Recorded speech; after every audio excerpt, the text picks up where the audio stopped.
Well, the haters gonna hate, hate, hate, hate, hate, and the faker's gonna fake, fake, fake, fake, fake, baby. I'm just gonna making luck, a Dominion podcast. Hi, and welcome back to another episode of Making Luck, a Dominion podcast. I'm Adam Horton, and with me once again is Jake. Hi, Jake. How are you?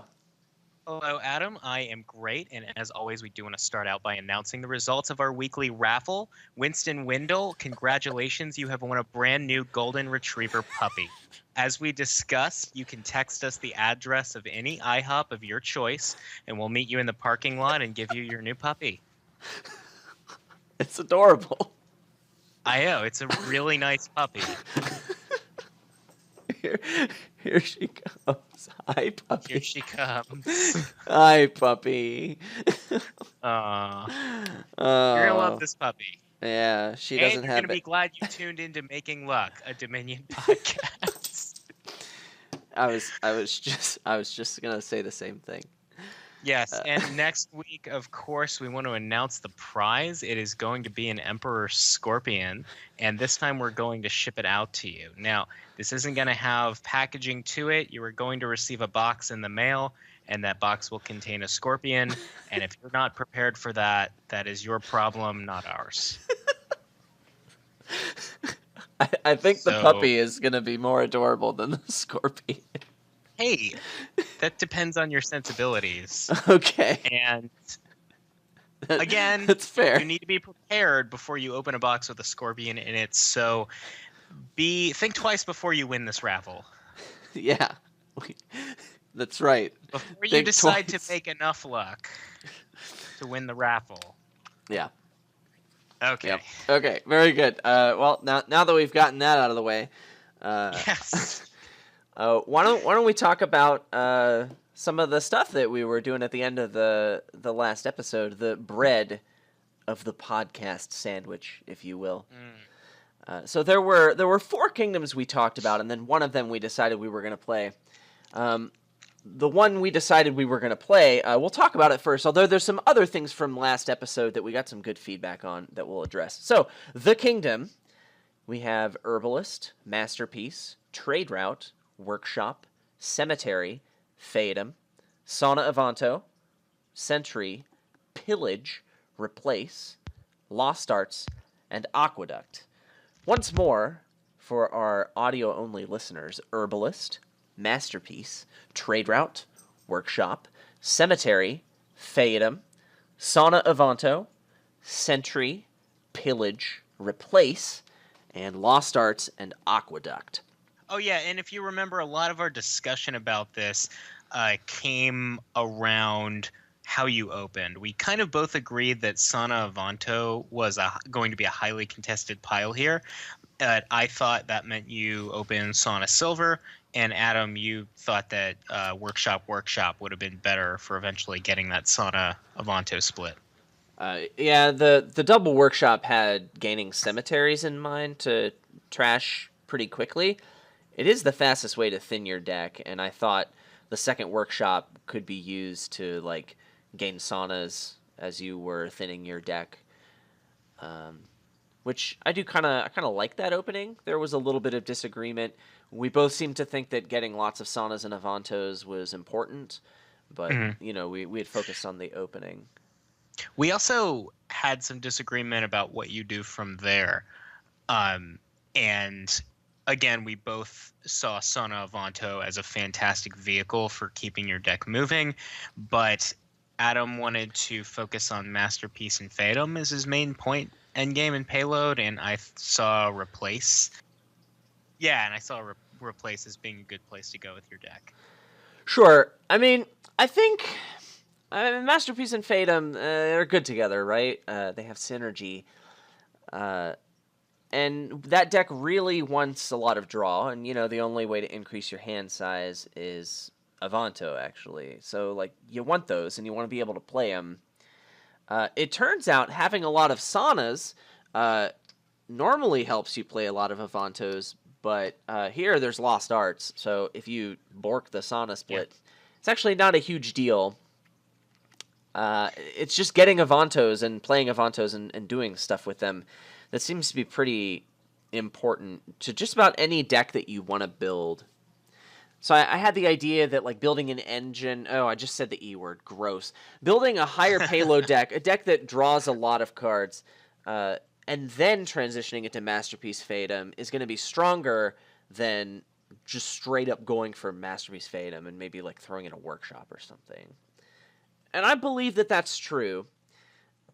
I also think that if you build a higher payload deck that draws a bunch of cards and gets a lot of Sanas and Avantos, you get the choice of what you want to do. So you could go into Masterpiece Fatum, or you can go for Replace if that's going to be appropriate. And I think there's a time and a place for each of those things. Yeah, and a lot of it comes down to reading the board, looking at what your opponents do, deciding how important it is to contest them.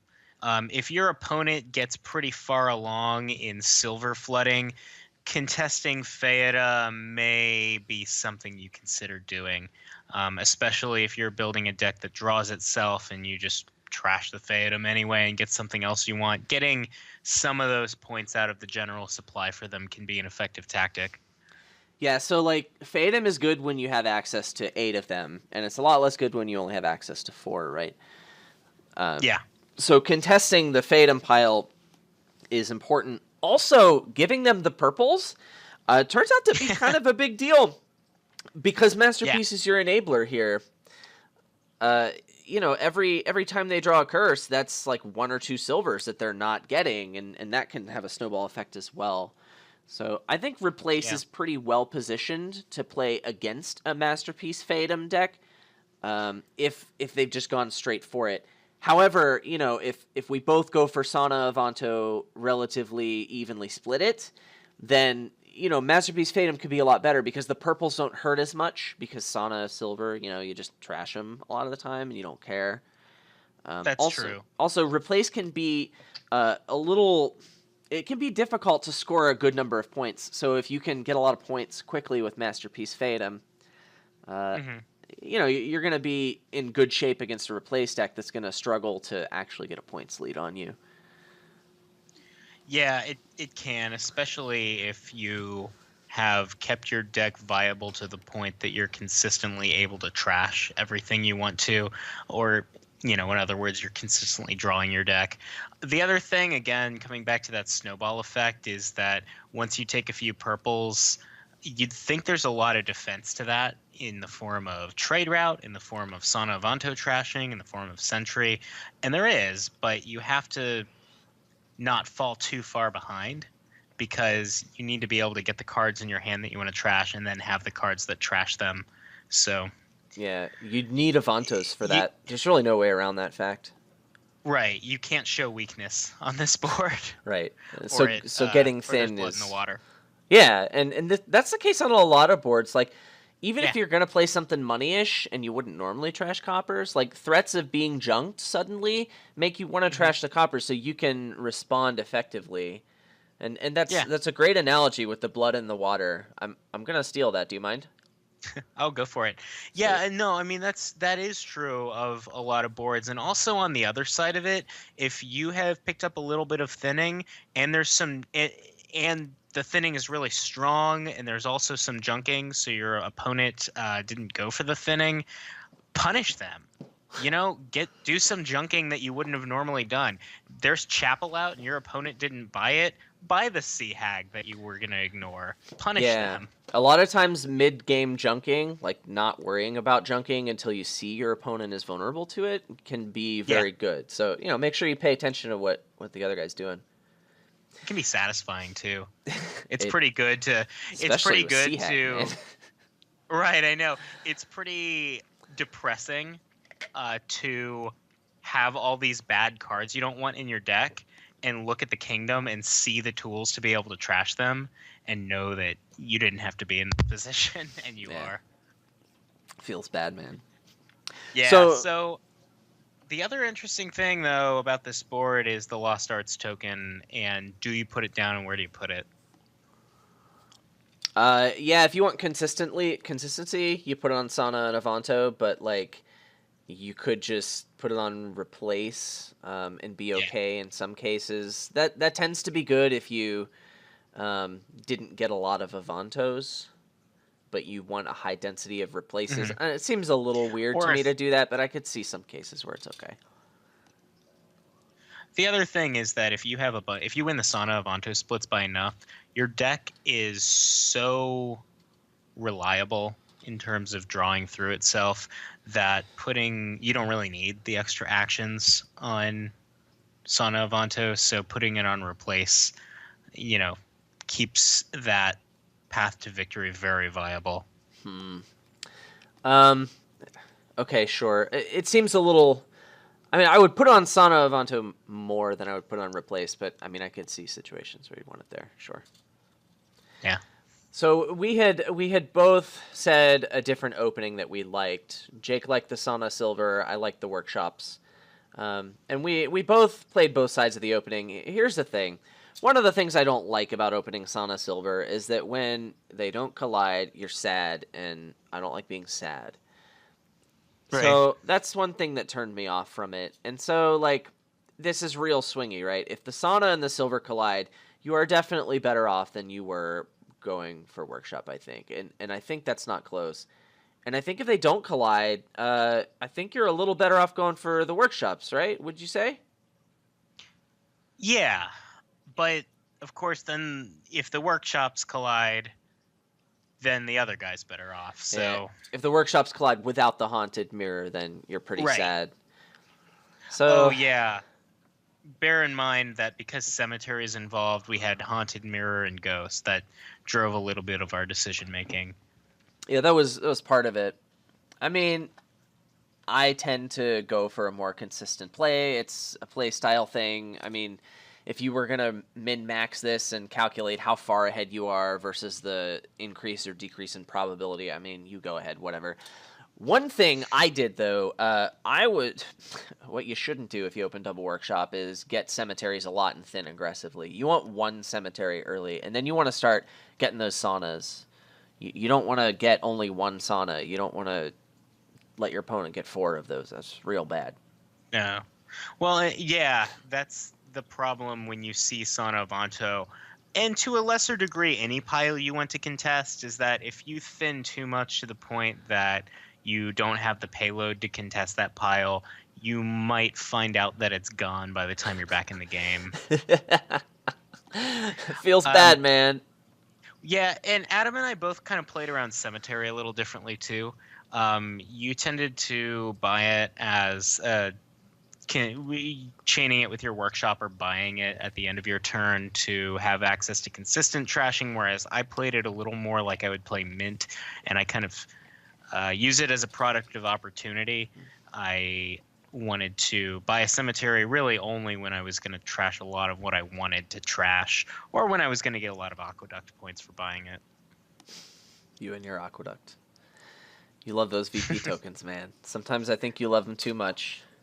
I know, they clink around in front of you. They're shiny. You can fidget with them? You can put them in your mouth. Oh, man. My cousin and I would play baseball-themed Monopoly when we were kids. I didn't know any better. Please judge me, but just know that I know better now, okay? And, like, my favorite piece was the baseball cap. And so one day, just to make me mad, he, like, put it on his tongue and was pretending like he was gonna, put it in his mouth. And then he accidentally swallowed it. And I was so mad at him. I was so mad at him for that. And it's a shame he didn't make it. If only he were with us today. A moment of silence. That would have been amazing if that's where that story went. If you were like, and in all seriousness, rip in peace. Be careful, children. Hashtag never forget. Okay. Oh man. So another thing we got a whole bunch of feedback from on the last episode was the Goons Donate Kingdom with Rebuild and all that hot garbage in it. There was a lot of discussion both on the YouTube channel and on the forums. So, like, everyone who gave feedback, and we incorporated the feedback into the strategies we wanted to play for the previous one. Like, we got a lot more feedback than I thought we were going to get, and, like, that was amazing. So, like, if you gave feedback at all, hardcore shout-outs, like, that made me really happy. But in particular, I want to give like a special thank you to Wandering Winder, because like, I mean, you haven't played Dominion in a really long time, like since Empires and Nocturne, and you know there was some Empires in that, like donates from Empires, and like all of the kingdoms. He put some really thoughtful stuff into his responses, and like, bro, I'm making the heart with my hands, the colloquial heart shape with my hands right now. So like, if you're driving, you know, please do it later. But like, I'm doing that for you. And I mean that. Like, that was amazing. If everyone could be like Wandering Winder, the world would be a better place. Anyway, enough of me gushing about it. What I want to say, let me just rattle off this kingdom real quick. University, Masterpiece, Steward, Tunnel, Faedum, Gardens, Mining Village, Quarry, Rebuild, Goons, and Donate. I don't feel like reading that again, because that's not really the point. There was a lot of discussion because Donate is really interesting. Jake and I did play a game of this kingdom, right? Do you remember that, Jake? We did play a game of this, and we had debated beforehand, a little bit previously in the episode, whether it was useful to use University and Steward for draw and then plan on playing a lot of Goons, or it was going to be better to play Rebuild and do what Rebuild does, especially with Tunnel and Gold Flooding. And I made the strong argument that the answer was Rebuild. And that argument proved false. Yeah, I think... Why did that argument prove false? Well, Goons kind of craps on that deck, and Goons is a really good card. So, like, playing lots of Goons in a turn, that's the whole point of this, and you want to do that. So, like, multi-Goons is really... The strategy is way better. I think the opening is pretty interesting, because with Donate, you can plan out a lot. I had said that I wanted to open Potion Steward, and it turns out that after some theory crafting, I just don't think going for University before donating is good, because it's like, in the best case you get your University before donating, but a lot of times, you know, you don't see your potion until turn 5 and you're sad. And then like, if your opponent's also going for the same thing, the University tends not to be all that great. So if you wait until after donating to get your potion and your University, you can see if you're being mirrored. And then if you are being mirrored, then you can forgo that and just go directly to pretty much just trying to win the Mining Village split at that point. Yeah. Because at that point, the Mining Villages are your only source of draw, and they're the most important card. So well, not like draw, but plus action, right? Well, yeah, but since the draw here is Steward, right? But you need Mining Village, because University plus Steward doesn't increase your hand size. Yeah. So Mining Village is like that core critical component. Without more Mining Villages, you can't put more cards in your hand. Oh, okay. So you're looking at Mining Village as the source of draw, assuming the presence of Steward. Right. Yeah. Okay. Yeah, no, I could be sold on that. Yeah. And yeah, so to reiterate why Goons shut down Rebuild so hard and why attacks tend to shut down fragile combos in general, 3-card hands suck and it's hard to do anything with them. So like, if you are playing, and like, this was one example of it, but further insight into other Dominion boards, if you are going to go for that deck that plays Bishop and trashes a province and gains a province every turn or whatever, you better hope there's no militia or attack of any kind. Like, bear in mind that always factor in the impact that attacks are going to have on any given strategy you are going for. And make sure that if it sucks to have that attack played on you, that you are playing it on your opponent. Don't forget to do that. It's important. Yeah, that's true, because then it'll suck for them. And that's why we play Dominion, to make our opponents suffer. Yeah, that's it's the main thing. That's why I play Dominion. I like to put the VP tokens in my mouth. Of course you do. Yeah. The other thing I really like about Dominion, is buying rats. And that's the main reason I play Dominion, and it's also the meat of our podcast today.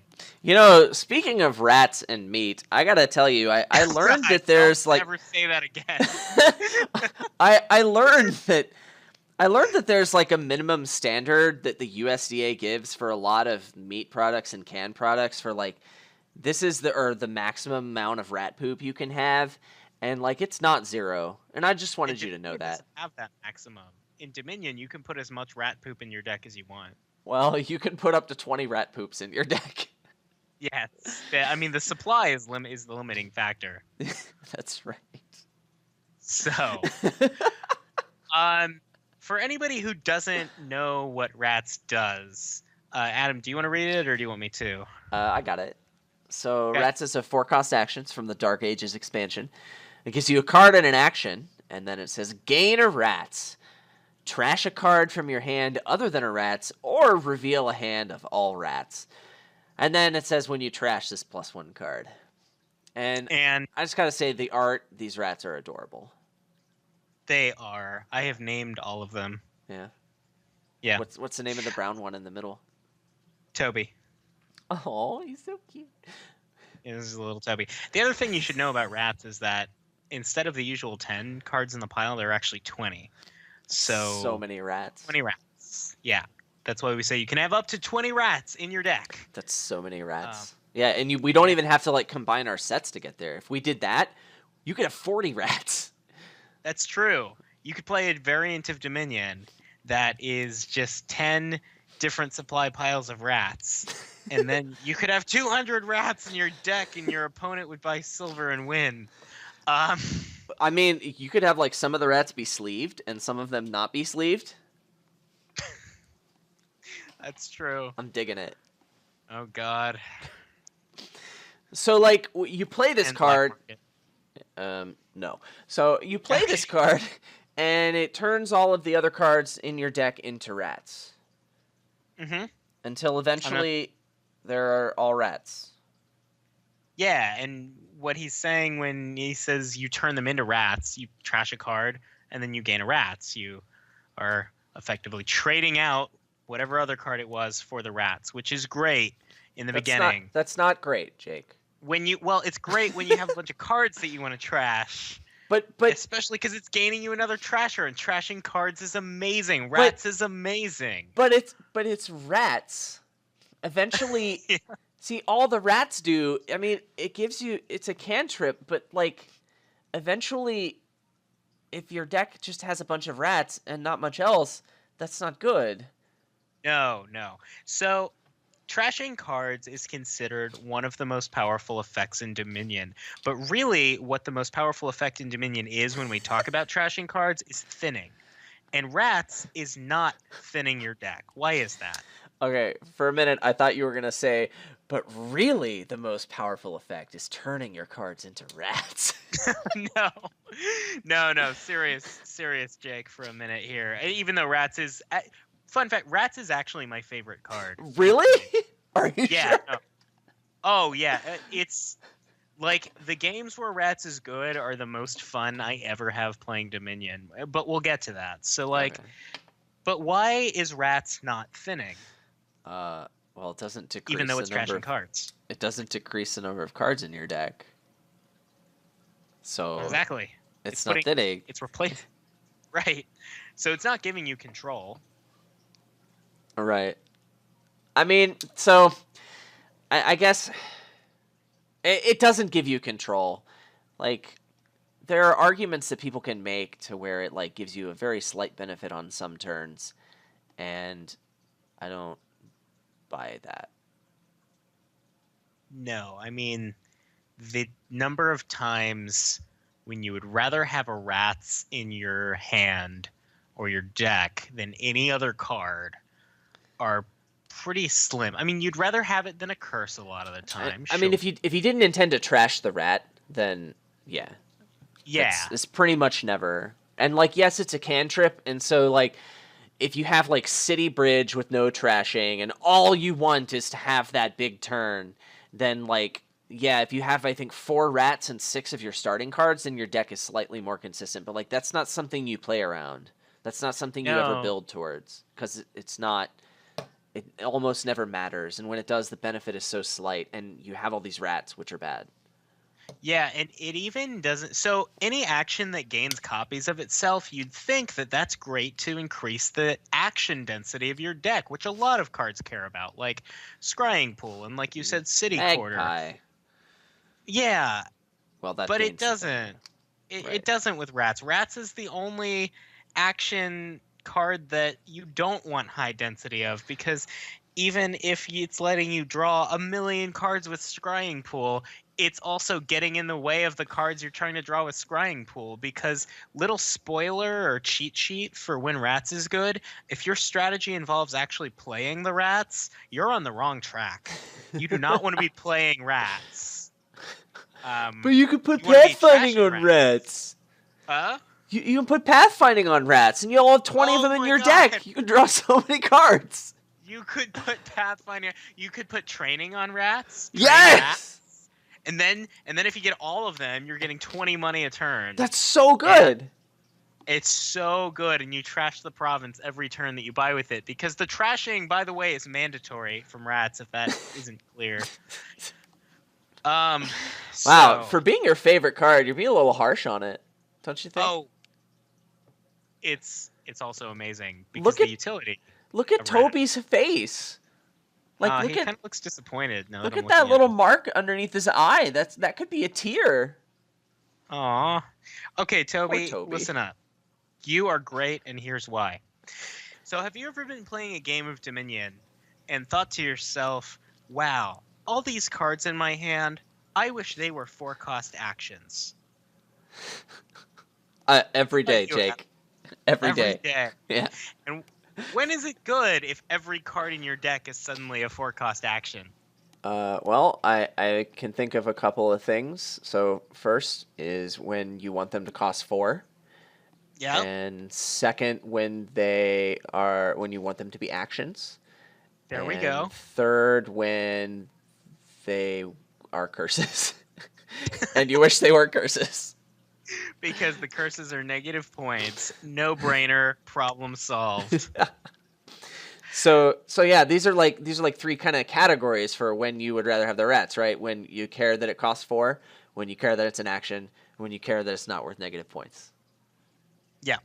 And Rats is so fantastic at doing that because it can turn all of your cards into different cards faster than anything else in the game. More efficiently You just care than about anything sheer else. trashing. It's also gaining copies of the thing that's trashing. So Yeah, that helps. in terms of the snowballing trash potential, it is gaining copies of itself. So if you just want to turn all of your 0-cost junk into 4-cost junk, Rats can do that in a matter of like 3 shuffles. And then your whole deck could be Rats. I was going to say, you only have to spend 1 buy on it or 1 gain on it, which is kind of nice because it affects so many cards in your deck, and like it's a cantrip until that happens. So it really doesn't hurt you in terms of pace as long as you're okay like getting more rats. Right. Exactly. So like I have these 3 categories, and I think it's worth it to go into a little more detail on it. So like, when do I care that the cards cost 4? So there's this thing called trash for benefit, or what that means is if you're gonna trash the rat and the thing you're trashing the rat with cares about how much rats costs. Think about remodel. Yeah, remodel's the canonical trash for benefit because it cares that the rat costs 4 because now you can gain something better with it. So you would rather trash a rat than like a copper or something. Mm-hmm. So like the best synergy with rats in this vein is going to be Apprentice. Apprentice Rats is fantastic. Apprentice, you trash a rat and you draw 5 cards because you also draw a card when you trash the rat. And like, that's amazing. Now, the caveat to that is you also have to have another plan with that deck because, again, it's like the joke of putting pathfinding on Rats. All that draw is only good if you have something to draw into. So Sure. the people will look at the bottom of when you trash this trash one card and go through all these weird little gymnastics of finding a way to trash rats to draw cards, and that's not that great of a benefit. That It's a doesn't work. bonus. It doesn't actually increase the number of cards in your hand.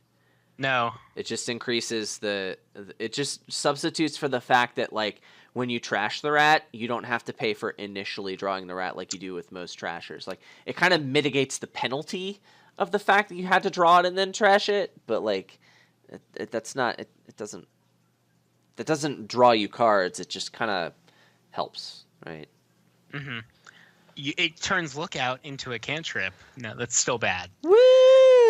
Yeah. So Apprentice is the big one, and I think the second best one is probably Upgrade. Yeah. Upgrade rats, you upgrade a rats and you can get more upgrades. Then there's a lot of rats, so you could, like, empty the duchy pile. I think some of the faster 3-pile endings that people have, like, designed kingdoms for revolve around, like, upgrade rats, because you can just empty the rats and the upgrades and the duchies, and, like, I think you can do it on, like, turn 7 or 8 or something. It's pretty ridiculous. I mean, it's another note on rats that even though there are 20 cards in that pile, you might blink and it'll be gone. Those poor Toby, he gets busy, you know. He's got places to be. He's got cards to eat. He has estates to eat. He'll eat anything. He's not picky, except for other rats. No, that would be that's just cannibalism. Wrong. That's just wrong, man. It's not cool. It's wrong. Don't you make Toby do that? It's not okay. It's also cheating. Yeah, it's true. So the other thing, the other reason why you would care about a card costing 4 other than trash for benefit is, like, defense. So if someone's playing Knights or Rogue or Swindler on you, sometimes you'd rather they hit a rat. This is where that +1 card can help serve as a hard counter. So, like, if someone plays a Knight on me and they reveal a rat, not only do I get rid of this rat, which is not a great card for my deck, but you put it in there questionably. But well, just for defense, maybe. Yeah. But, like, now I draw a card. My current turn is better. So, like, it could be a hard counter to those kind of trashing attacks. So that's a big deal. And both Knights and Rogue are also in Dark Ages. So if you're playing Dark Ages heavy games, or, like, 5 cards from Dark Ages or something, like, that's actually kind of viable. Yeah. And like, I want to say that this is, like, the trash for benefit, that's like 90% of when rats is actually good. Like, everything else that I'm going to say is edge cases. Almost everything. There's a couple of them that are okay. Like, that's it. And also, and this is something I'm kind of pessimistic about, but just because there are a few factors that lead to rats being good, like trash for benefit, doesn't mean rats is good or that it's the best thing you could be doing. That's true. Rats is, like, kind of a support card in that case, right? Yeah. Now, the other thing that rats is a very courteous card to you as a player.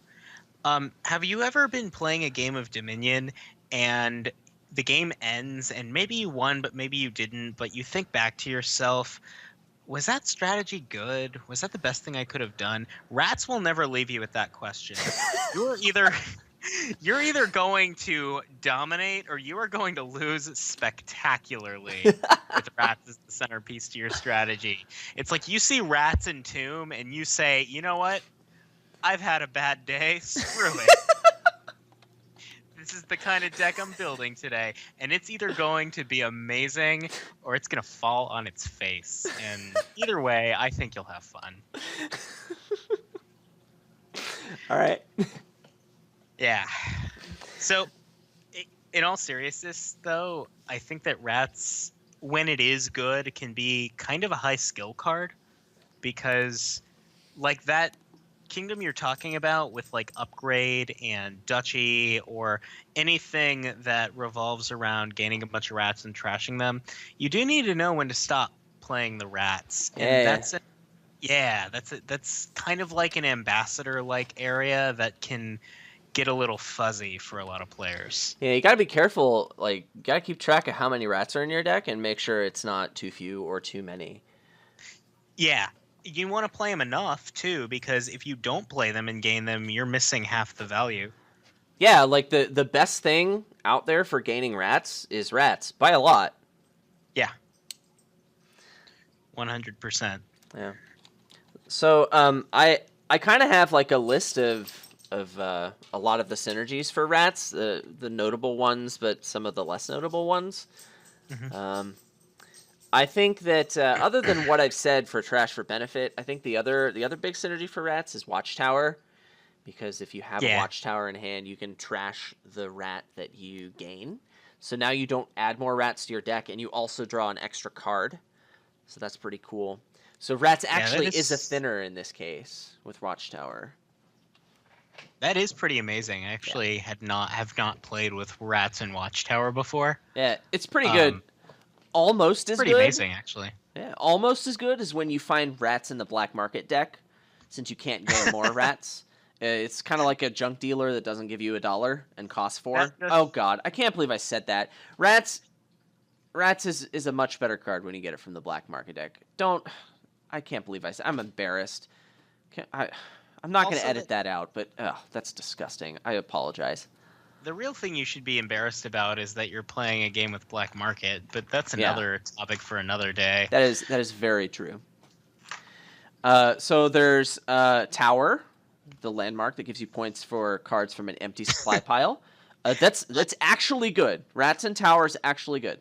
Let's put a big asterisk by that, though, and this kind of comes back to another concept of rats that um, rats could be really good in one respect, but if it isn't all you're going to be doing, like rats kind of needs to be your entire game plan or none of it, because if you are going for those tower points with rats, bear in mind you're going to have 20 rats in your deck. I hope you don't need any of the other cards that you have because you're not going to have them. Yeah, when you say rats has to be your entire plan, I think rats being your entire plan doesn't mean have a deck of 20 rats and nothing else, okay? No, no, Don't do that. No bueno. no. Although, Okay, no, I there's can. no, No, just don't don't do just it. just Yeah. don't. No, no. Okay, no. Uh, so Yeah. those are the best ones. There's like some mediocre ones. City Quarter, Death Cart, Advanced, Scrying Pool. Like I guess so. Like these cards are good. Like City Quarter and Scrying Pool. Like they're good cards, and so like rats can help make them give you the enablers that you need. And the fact that those cards are so amazing is really Yeah. what's going on here. Rats is like a minor support that is bottom of the barrel for increasing your action density if you are absolutely desperate and nothing else will do. But And sure, I wouldn't rats. even do it Most of the because time I even wouldn't. Yeah, it's not good. like here's the thing about using rats simply to increase your action density. Let's do a little thought experiment with Apothecary. Think about, you know what that card does? It draws a ton of copper from your deck, but like, and sometimes you even think about putting more copper into your deck because Apothecary can draw it. And that's kind of like what you'd be thinking if you're putting rats into your City Quarter deck, just because City Quarter can draw off it, or Scrying Pool can draw it, or something.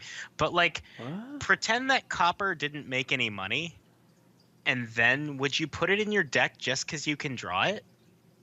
No, Okay, absolutely not. so like this analogy, I'm not okay. I don't think this makes that much sense. So let me pick that apart and totally destroy you, Jake. I'm kidding. I'll just minorly destroy you. So like in Yeah, an apothecary deck, I'm good. only getting extra coppers if one, I have a way to reliably start my hand with apothecaries, and two, there's not a better way to increase my payload. So in that case, I would consider getting more coppers. Apothecary is acting in this case like a filtering effect, saying you can go ahead and draw your deck as long as you start with some apothecaries, and now you don't have to worry so much about the coppers. That's what But apothecary is doing there, and that's a very specific effect. City Quarter, um, City Quarter. I mean, I would never consider adding rats to my deck to make City Quarter better. I would consider replacing other non-actions in my deck with rats to make my City Quarters better. So it's a very different thing that's happening here. I still think it holds up to a degree because you're talking about them only putting them into your deck when there's no better way. I wouldn't even do it then because Obviously, it's much better to get rid of the non-actions and put only actions that you want to play in your deck. That's but here's the obviously thing, better. what are you drawing into at that point? Like you have this hand of rats and city quarters and you trashed all the coppers, whatever, but like the goal of having the actions in your deck was to have the actions and the coppers or what have you, the silvers or whatever. So yeah, I guess there's a requirement that whatever payload you have is good enough to justify giving up the $7.03 you have. So I mean, if the fact that your deck is more consistent makes the 7 coppers, the $7 a turn when you do draw your deck, if it makes that seem like not very important and the consistency is better, then yeah, I would consider doing it. But yeah, you need a bigger payload. So I'm thinking like Bridge and Goons and those kind of guys. Like that would make me consider building a deck that doesn't trash and aims to have just a few big turns. You know what I mean? Sure. Yeah. So that's I guess that's what we learned from this analogy. I mean, Rats is not great there, right? I mean, just about anything else is better, but Rats is going to get the job done if nothing else will. Toby will come through for you in his own special way. Well, he'll do his best. He'll do his best. And he'll bring his friends. He will, whether you like it or not. That's true. Yeah. So there's also Hermit in Advance. So like Rats can be trashed by those, and like Coppers and Estates can't. So that's thinning. It's slow and it's not great, but hey, I mean it's thinning, and sometimes you want that. Advance is lot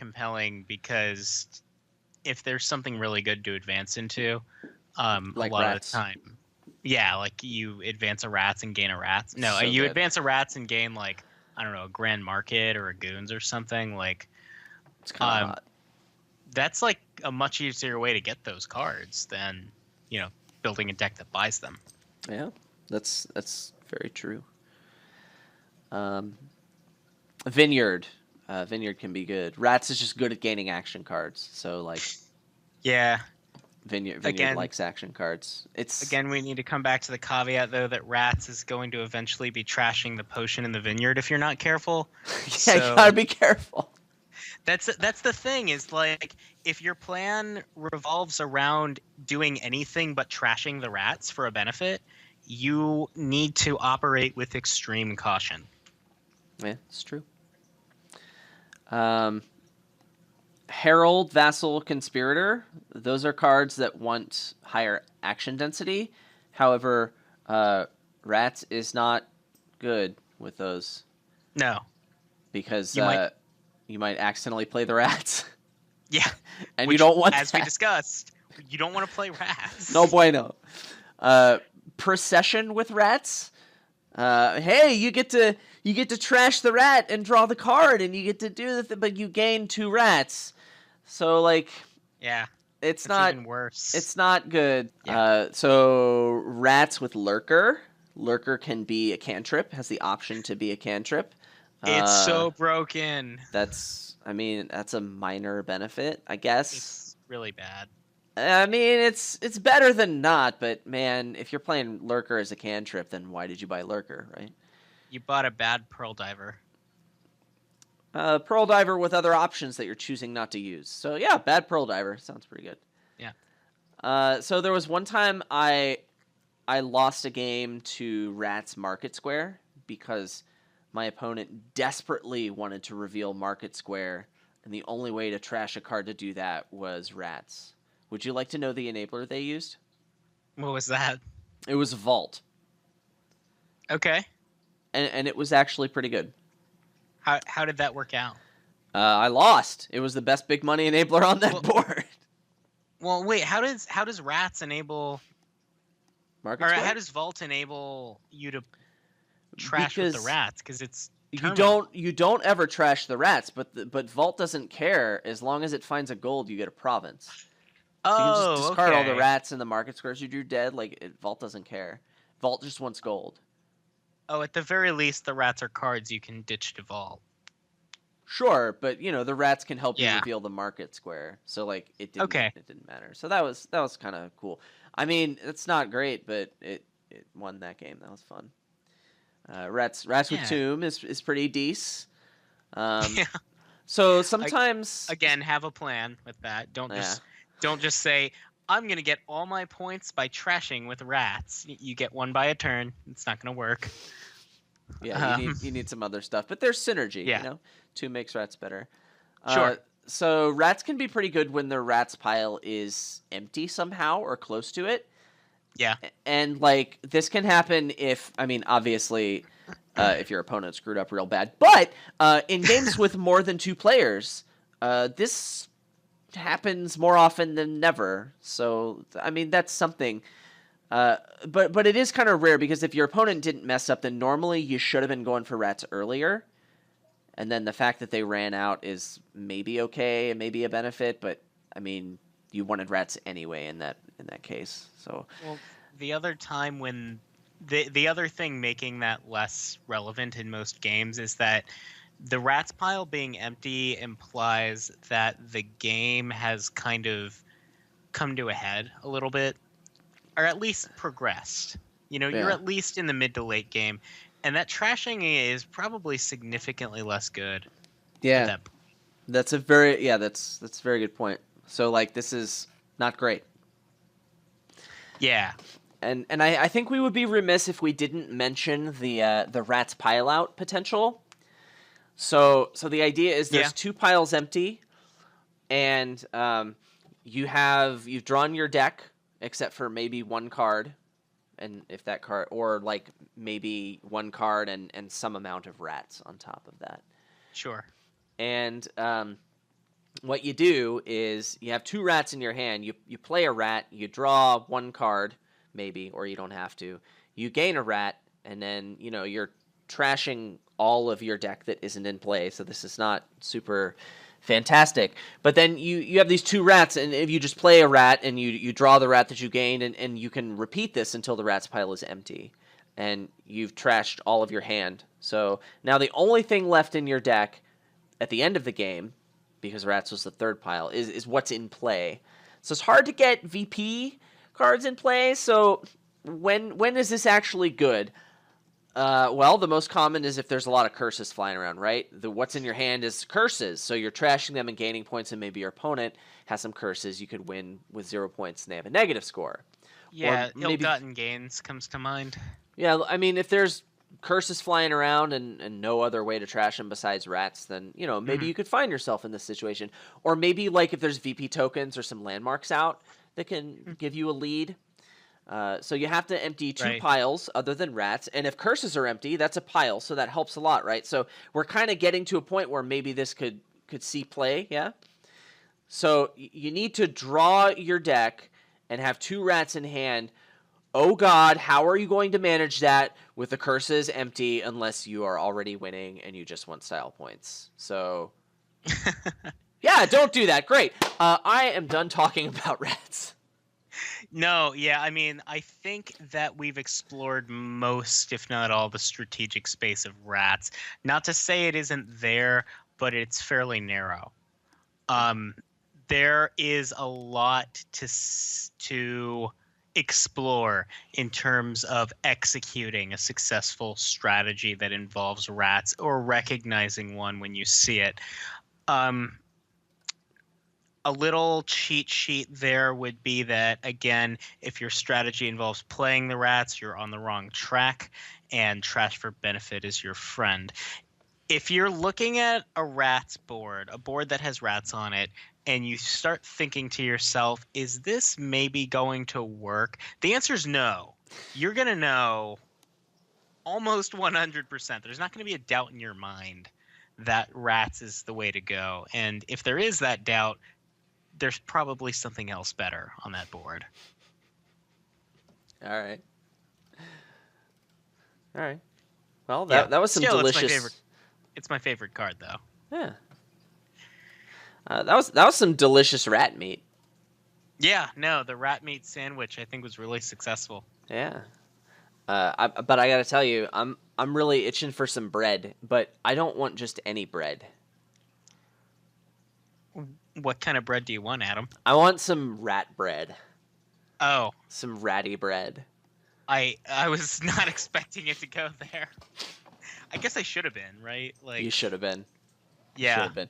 So let's. You want me to read you some ratty bread? Yeah. yeah, definitely do. Cool. So we've got Fool's Gold, Raise, Sage, Dismantle, Quarry, Rats. Oh yeah. City, Outpost, Treasure Trove, Wharf, and we have Colonnade and Fountain. Once again, for our audio-only listeners, Fool's Gold, Raise, Sage, Dismantle, Quarry, Rats, City, Outpost, Treasure Trove, Wharf, and Colonnade and Fountain are our landmarks. Hmm. So, what do you think of Rats here? It's questionable. It is questionable, but it could be Isn't really it good. always? I mean, so rats and rays are the two things that draw my eye Yeah. on this board. Raise is trash for benefit. You found it, man. I mean, is that good? I mean, I would No, rather raise a rat than a copper, and if I want to that's thin true. coppers, then, you know, I Mhm. could see it. I could see it. Yeah, and you could make an argument for it making Treasure Trove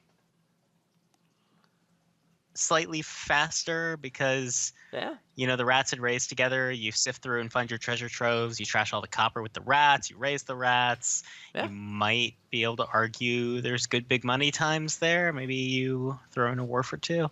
Yeah. I don't think it is as good though as ignoring rats and buying rays and lost cities and wharfs and Okay. So maybe fool's golds. so it's just regular city, not lost city. But so there's another synergy here though. Oh, sorry. There's dismantle with rats. Yeah. So I would rather dismantle a rat than a copper if I wanted to get a gold, right? Right, which is only good if you've already dismantled all your estates. Right. Dismantling an estate is only slightly worse than dismantling a rat. Although, I mean, when you dismantle a rat, you could get a sage or a raise or a fool's gold if you wanted. Okay. And you can't say that for estate. I mean, those are better cards than copper for sure, unless you're going for Yeah. fountain. So Yeah. like rats, I could see rats being kind of okay here. So, do you see a different strategy where you ignore the robust thinning and make sure you get your fountain points? Is there support for that? Definitely. So like Wharf Fool's Gold is a good strategy. Wharf Treasure Trove is pretty good.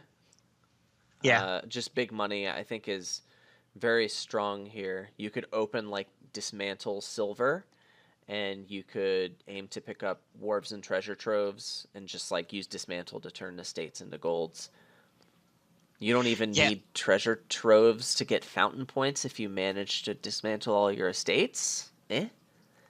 That's true. People do tend to, a lot of the time, intermediate Dominion players will start to think that silver and gold are bad cards because they're not actions, and that's not true. Yellow doesn't always equal purple. I think big money is pretty strong here. I mean, there's a pretty high payload deck you can build here, right? I mean, City is a great card. Wharf and Outpost have synergy, so you can take a lot of turns. The problem I see is that there's nothing to slow the big money deck down. There's no attack. There's no Right. way to catch up because Fountain, I mean, the big money deck's going to get those points, so that's not going to help you. And Colonnade, you might get like 4 VP tokens advantage on them, Yeah. but I kind of think big money is best here. Even though there's a cool high payload deck you can build with City, Wharf, Outposts and do this rat stuff to get thin. It If you might give not this be fast enough. if you give this board to me, I think I'm playing big money. What flavor big money? If I'm going for Fool's Gold, I'd probably open more Fool's Gold on a 5-2, on a Do you, 4-3, I don't dismantle know. silver. I'm not sold that Fool's Gold even has to enter into the equation. I could see Fool's Gold like if I'm playing the high payload deck, and I have a bunch of buys and I've thinned a lot aggressively. Fool's Gold is a great way to throw some payload in your deck super fast. So I could Right. see it being good in that deck. Yeah. I think that if you are doing anything that has become a little less reliable or less consistent, like the big money deck or some other flavor of high payload, you probably ignore Fool's Gold and go for Treasure Trove instead. Yeah, Treasure Trove is well, it's a good card, especially like Treasure Trove's pretty good if you've like thinned a few coppers, but then you want fountain points. Treasure Trove's Yeah, pretty good in that sitch. right. You want a lot of warbs though, and I think the big money player is going to want a good number of them. The big money player is going to be incentivized to get warbs for colonnade points, which will be pretty easy. And also they're orange, so they miss shuffles, so you generally want more of them. Yeah, that's true. And then once they're gone, City is an amazing card, That's true. Although if I'm which playing, enables your Warbs. yeah, it helps a lot. Do you think big money's good here? Or do you think you would play a higher payload deck? I am not really sold 100% either way, and a lot of it would probably be down to opportunity. Like, did I open with a 5-2? Did I do I have some good opportunities to get colonnade points and also get the card I want anyway, and see what was in my deck and then kind of feel out from there. But both high payload decks and big money, they're both really strong here. I would probably open with a dismantle either way. Okay. I think that's pretty good, and I don't know if it's ignorable.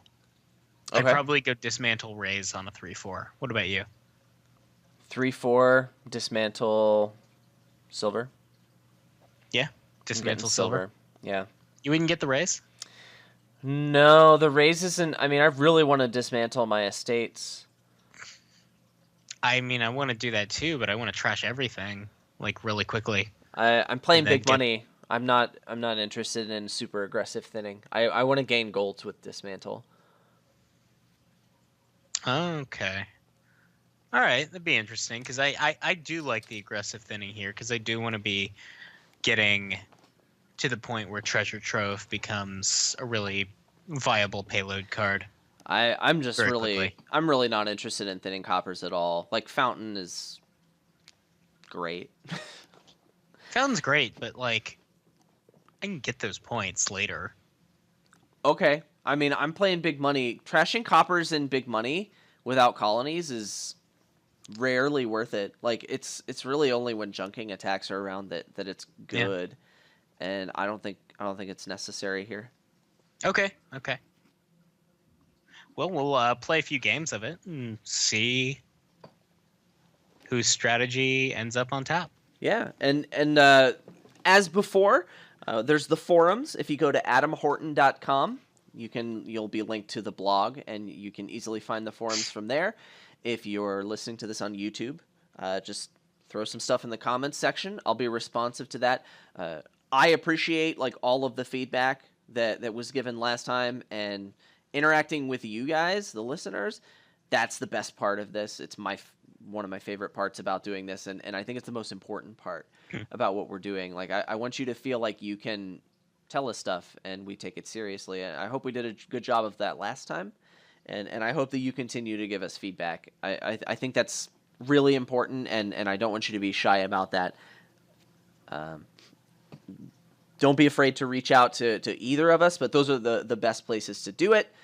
You can find pretty much any way you can get a hold of us, either one of us is valid for this, and so we're happy to hear from you.